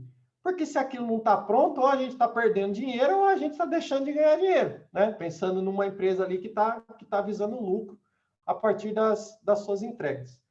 Então, as classes de serviço mais conhecidas são a normal, né? A standard, que é aquele item que assim, poxa, se a gente colocar isso, se a gente fizer isso, a gente tem potencial de ter mais X assinantes por mês aqui do nosso produto. E X assinantes por mês representam 50 mil reais. Poxa, se você não faz esse mês, você perdeu 50 mil reais. Se você não faz o outro, você também perdeu 50 mil reais. Isso vai aumentando de uma forma linear, porque cada vez que você não faz, você está perdendo a oportunidade de ganhar aquele dinheiro, né? Esse é o normal, é o mais comum. Existe a classe de serviço que é a urgente ou expedite. O que é isso? Se eu não fizer, eu já estou perdendo muito dinheiro, ou eu já estou deixando de ganhar muito dinheiro agora. É uma coisa crítica, no seguinte sentido. Pensa que você trabalha numa empresa lá que tem a maquininha de cartão de crédito. E aí, beleza, você tem uma equipe lá que está fazendo uma interface nova para a maquininha e tal, e de repente todas as maquininhas do Brasil param de funcionar. O custo do atraso é muito alto. Se você não resolver esse problema logo, você só vai estar perdendo dinheiro, até imagem, etc. O povo vai reclamar na internet, xingar no Twitter, etc. e tal, né? Então, assim, isso é uma coisa que você tem que parar o que você está fazendo e atender. Então, essa é a classe de serviço expedite ou urgente. Eu preciso tratar isso. Qual é a característica dessa classe de serviço? Isso é o mundo real, gente. É trazer o mundo real para o fluxo.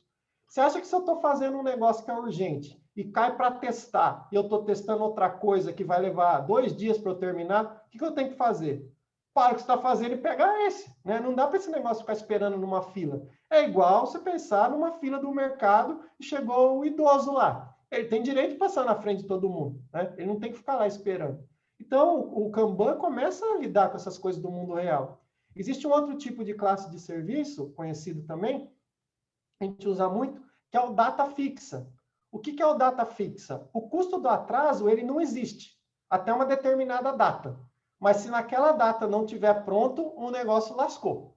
Por exemplo, o governo vai lá, fala que tem uma alíquota nova de imposto e todos os sistemas contábeis agora têm que considerar X% ali na hora de gerar uma nota fiscal e tal. E isso vale a partir de 1º de outubro.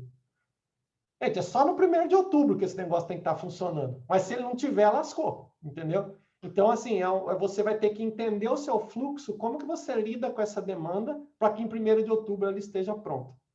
E também tem um outro tipo, que é o intangível. Se vocês se interessarem, pesquisarem sobre classe de serviço, vocês vão achar muito.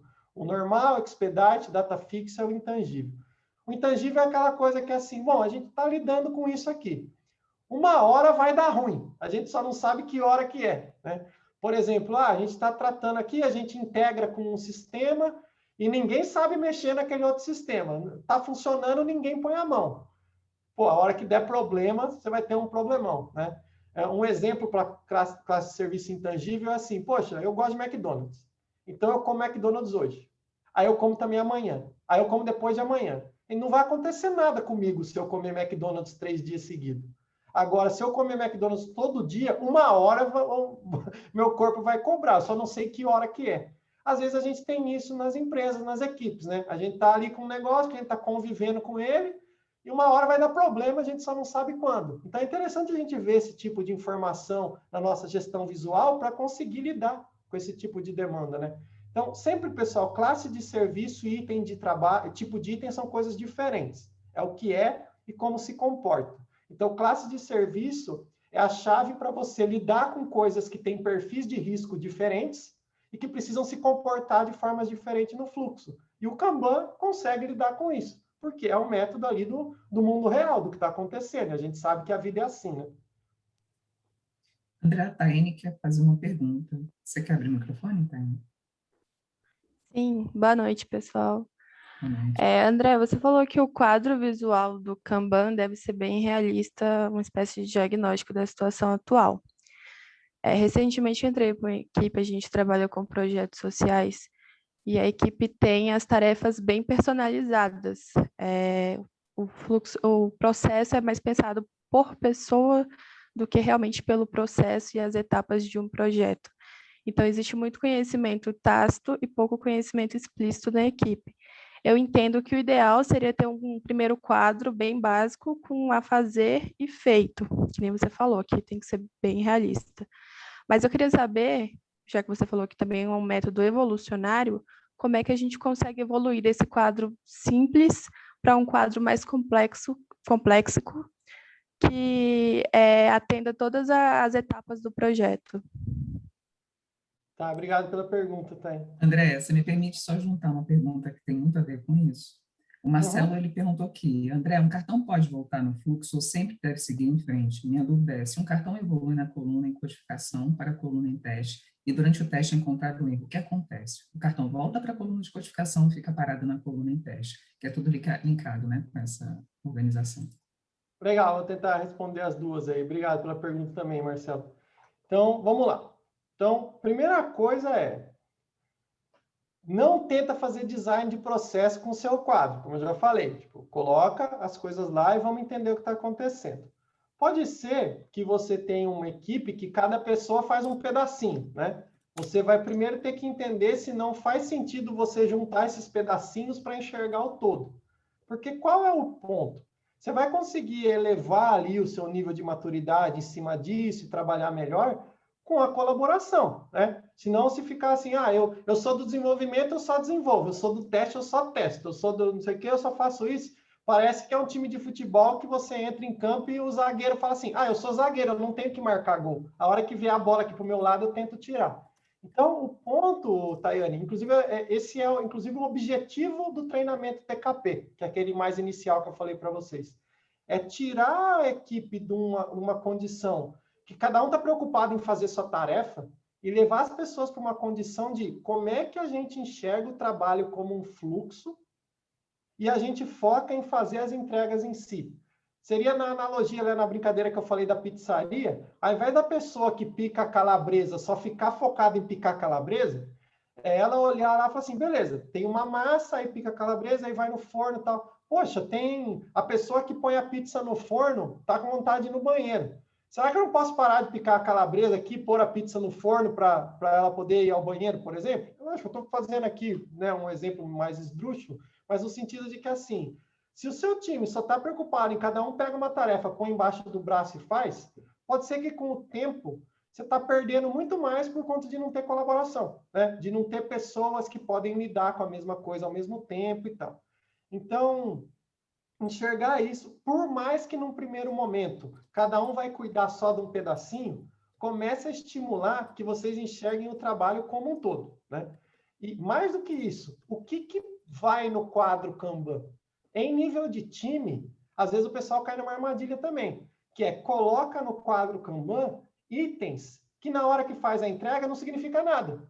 Seria, por exemplo, eu trabalho na pizzaria, o meu papel é picar a calabresa aqui que vai na pizza. Então, eu vou pôr no quadro, picar calabresa. Chegou no pronto, beleza, tem calabresa picada. Tá bom, o motoboy vai pegar um potinho e levar a calabresa picada na casa da pessoa que pediu a pizza?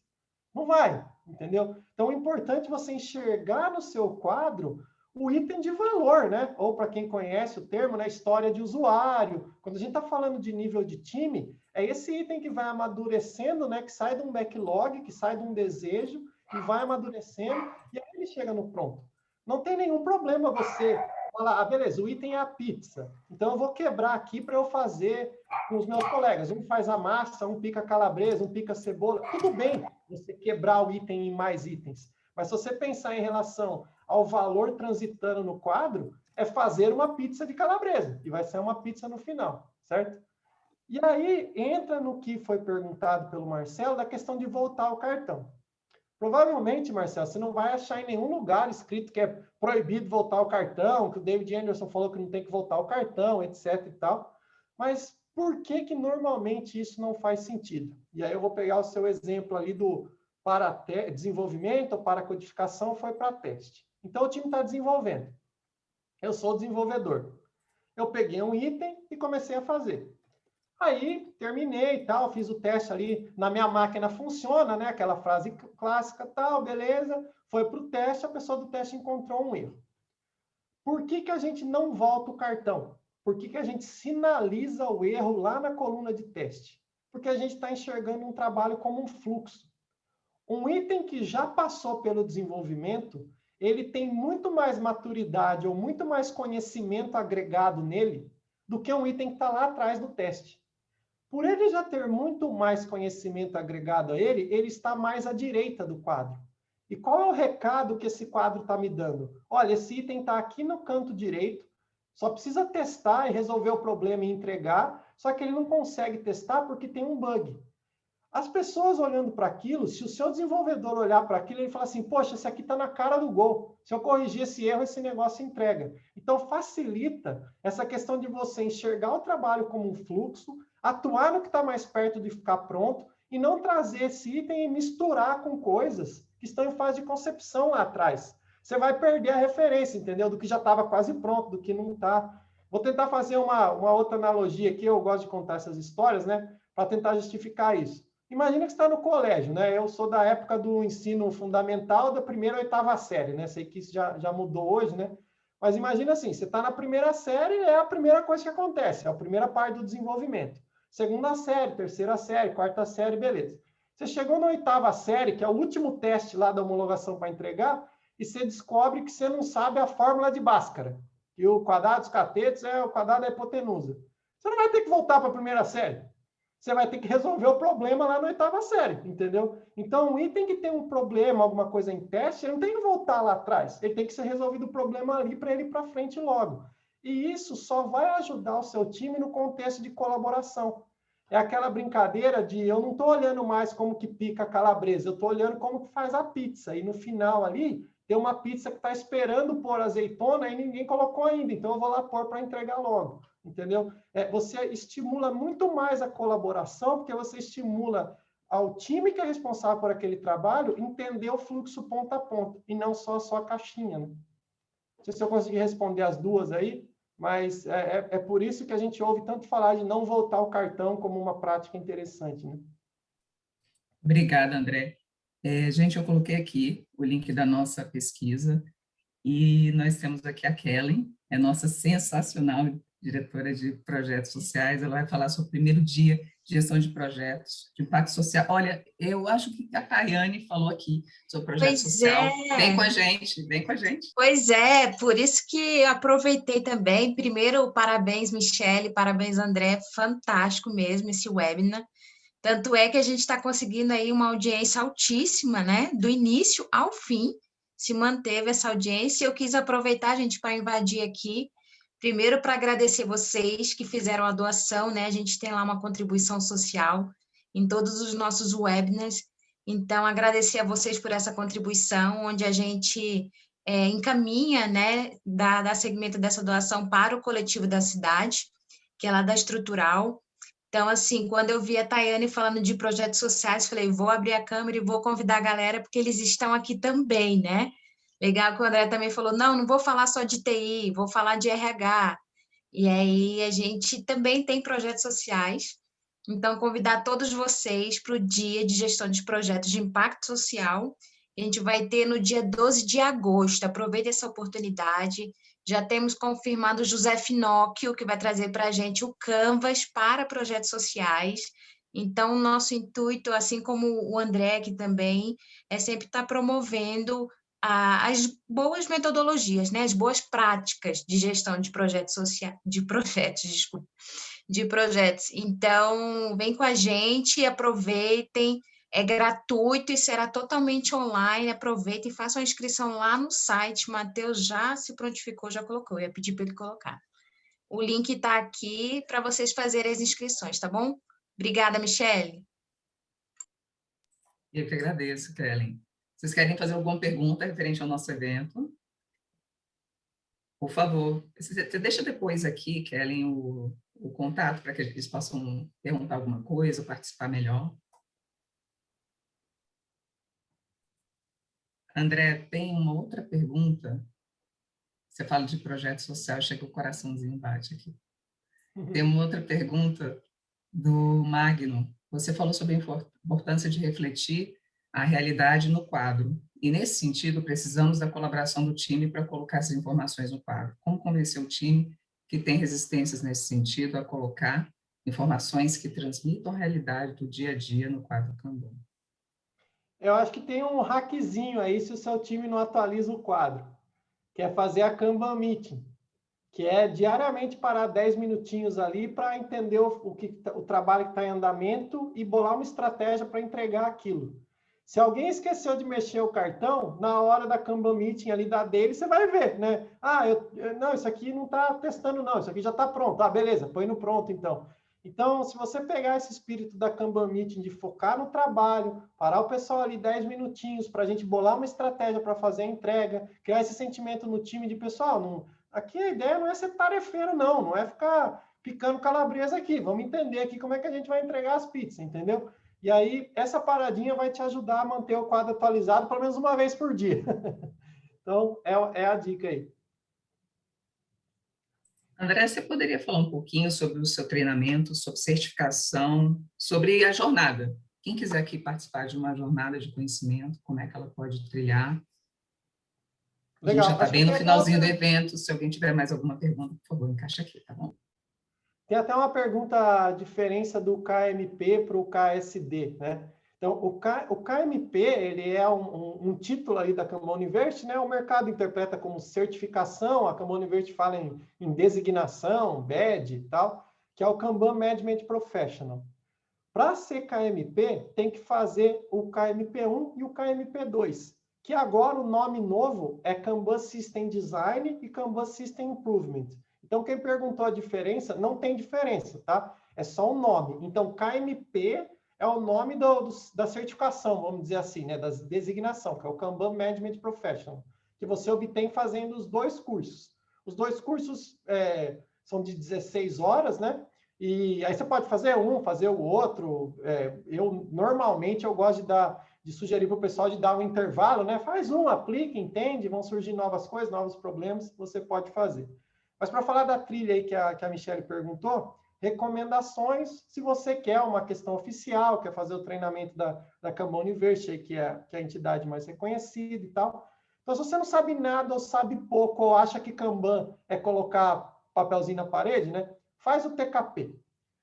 O TKP, que é o Team Kanban Practitioner, ele já te dá um título, né, de Team Kanban Practitioner, então já é um selinho ali interessante para quem gosta dessas questões de certificação e tal. Então, é um curso de 8 horas, que é para sair do zero e entender Kanban em nível time. As práticas, limitar o IP, replenishment, classe de serviço, montar o CFD, tudo isso vocês veem no treinamento TKP. Para quem já fez o TKP, ou para quem já tem esse conhecimento de Kanban em nível time e quer pensar em nível de serviço, aí o KSD, que é o KMP1. Aí você vai fazer esse, são 16 horas, né? É um curso um pouco mais caro, porque é o dobro de horas. E aí depois o KMP2, que é o KSI, para você se tornar o KMP. Então, eu sugeriria, pessoal, assim, André, eu quero fazer os cursos, eu quero começar agora. Faz TKP agora, trabalha, leva a Kanban para o seu time, faz uns 3, 4, 5 meses, faz o KSD, aí você vai ver coisas novas, aplica, leva, depois você faz o KSI, aí depois tem a parte de consultor, tem algumas designações mais avançadas. É legal dizer que da Kanban University não tem prova nessas iniciais. E por que não tem prova? Qual é a política ali da Kanban University em relação aos treinamentos? A gente não quer que alguém vá lá e faça um curso para estudar, para passar numa prova, para fazer pontuação. A ideia é você ganha o certificado mediante o seu aproveitamento ali da turma, um instrutor certificado foi lá, passou o conteúdo para você, beleza. Essa das iniciais. Das mais avançadas, aí é mais um processo meio que parecido com um mestrado, assim, com um TCC. Você tem que apresentar case, tem uma banca que avalia, aí volta as coisas, aí você responde, aí você apresenta para a banca. Acontece esse tipo de coisa para as mais avançadas, né? Então, em nenhum caso tem prova, mas as iniciantes é baseada no curso, as mais avançadas baseadas nessa questão de cases, apresentações, banca e verificações e etc. Para quem tiver interessado, para quem quiser, eu sou trainer, né? No meu site andressuman.com tem turmas abertas lá. A gente, graças a Deus, as coisas têm esgotado rápido aí, eu até limito o número de alunos para conseguir dar atenção para todo mundo, então nenhuma turma minha tem mais de 20 alunos, a gente busca tirar as dúvidas de todo mundo lá. Então, as próximas turmas já estão esgotadas, mas, se não me engano, para setembro e outubro tem vaga. Então, se vocês quiserem olhar lá no andressuman.com, existem outros instrutores também, tudo isso tem lá no site da Kanban University, mas eu combinei com o Matheus e com a Michelle, que para o pessoal que está vendo o webinar aí, dá um descontinho também. Então, quem está vendo aí o webinar e tal, no meu site tem o meu WhatsApp lá no rodapé do site, dá para clicar lá, você já me chama no WhatsApp direto. Eu que faço o site, eu que faço treinamento, eu que dou treinamento, eu que emito os pagamentos, é o eu presa, né? Então, vocês vão falar direto comigo, e aí R$100 de desconto para vocês. Aí, se vocês se interessarem em algum dos treinamentos, independente da forma de pagamento que vocês escolherem, vocês me dão um toque lá, ou por e-mail, ou no WhatsApp. André, vi lá com o pessoal lá do PMI e tal, queria fazer o treinamento, pode dar o desconto aí? Aí eu envio para vocês um link de pagamento com R$100 de desconto aí em relação ao preço que está no site. Eu acho que o Matheus colocou aqui, não foi, Matheus? A imagem? A arte colocou Sim, aqui? essa imagem tem as informações sobre esse desconto, que o André, e o link acima é o site dele. E aí, pessoal, para quem acha que não é o momento de investir agora, ou não quer fazer isso, ou quer buscar o conhecimento de uma outra forma, a única coisa que eu monetizo são os treinamentos oficiais. Porque, é claro, tem a certificação, tem a entidade e tudo mais associado. Todo o resto do meu conteúdo é gratuito e está no blog do casé.com.br. Então, se vocês entrarem lá, blogdocasé.com.br, tem 3 abas lá, que são as coisas que eu gosto, né? Computação, mágica e sanfona. Então, se você gostar de sanfona e mágica, tem uns conteúdos lá também. E se você quiser a parte de computação, de Kanban, de Scrum, de projetos, tem lá com bastante palestra, com bastante conteúdo. Eu ficaria feliz também aí de ajudar vocês. Me adicionem no LinkedIn, procurem lá André Simão Pereira, também tem um link lá no site. E aí a gente pode ir conversando. André, obrigada mais uma vez. Eu reforço o nosso primeiro dia de gestão de projetos de impacto social. O André já faz esse trabalho, né, André, com a comunidade. E eu acho muito importante nós termos isso. Eu acho que tem acho que alguém estava querendo conversar com a gente. Eu vou ver, eu acho. Então, mais uma vez, pessoal, não esqueçam do nosso primeiro dia de gestão de projetos de impacto social, viu? Qualquer dúvida, comunicação@pmi.org. Fiquem à vontade de entrar em contato conosco. Nós precisamos de braços. Obrigada, muito obrigada, André. Muito obrigada pelo todo esse esclarecimento. Com certeza você é sua aluna, né? Adorei, adorei. Obrigada, Matheus. Matheus é nosso diretor de comunicação, a Kellen aqui trabalha com projetos sociais fantásticos. O PMI, gente, não é só TI. O PMI tem muita coisa interessante. Eu estou na diretoria de educação. Vem com a gente, vem conhecer um pouquinho mais do PMI, para a gente trazer pessoas como o André aqui com a gente. Não estou com sanfona, né, André? Uma próxima, então. Mas está valendo. Eu já garanto a próxima participação. Vocês querem falar mais uma coisa, Matheus, Kellen? Não, Michele, só agradecer mesmo a participação, né, de todos vocês aqui em nome da diretoria do PMI-DF, dos voluntários.